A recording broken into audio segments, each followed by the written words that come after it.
Hi, my name is Peter Green. In this video, I would like to tell you about my misadventures as a young man first footing a house in northern England on a New Year's Eve. The Scottish tradition of first footing is an important custom celebrated on New Year's Eve, which is also called Hogmanay by the Scotch. First footing involves being the first person to enter someone's home after midnight on New Year's Eve, and the purpose is to bring good fortune in the year ahead to the house and its residents. The first footer brings symbolic gifts, each representing good fortune, such as coal to ensure warmth in the home and whiskey for good cheer and hospitality. The first footer is supposed to knock or ring on the bell and not use a key, as entering unannounced is considered bad luck. On this particular New Year's Eve, I was a student at the University of Leeds in northern England, which my girlfriend Pat, who later became my first wife, also attended. She was spending the Christmas holiday season at home with her parents and with another young woman about Pat's age, who was her cousin and was visiting from Perth in Australia. Pat's parents were going out to a New Year's party at one of their friends' houses with what Pat regarded then as a bunch of stuffy old fogies who were probably much younger than I am now.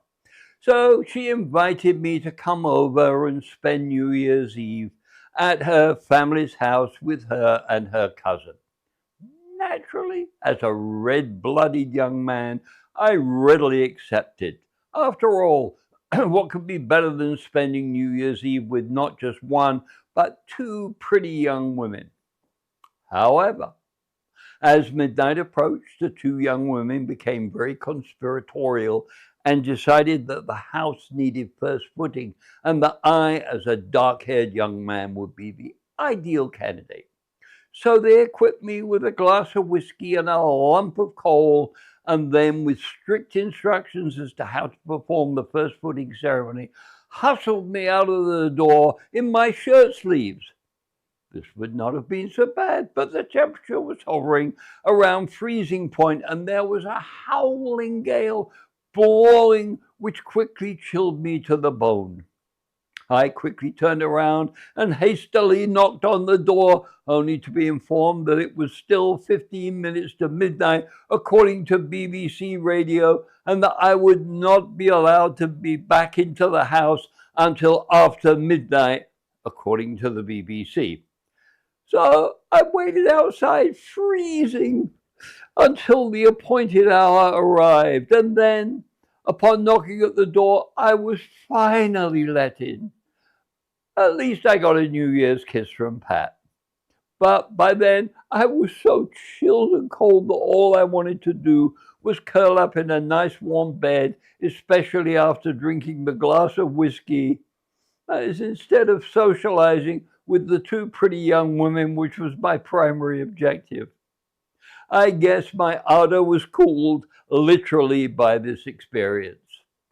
But it did bring good luck and fortune on the house, because later that year, Pat agreed to be my wife. Pat and I spent many good years together, had 4 children, but then eventually went our own ways in midlife, many years after moving to the USA. I guess I just didn't first foot our house in the USA often enough every New Year's Eve. What I learned from this experience was that winters in the north of England can be really cold, and that sometimes even beautiful young women can be very cruel. Thank you for watching this video.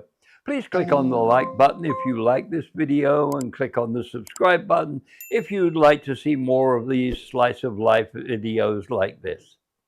Thank you.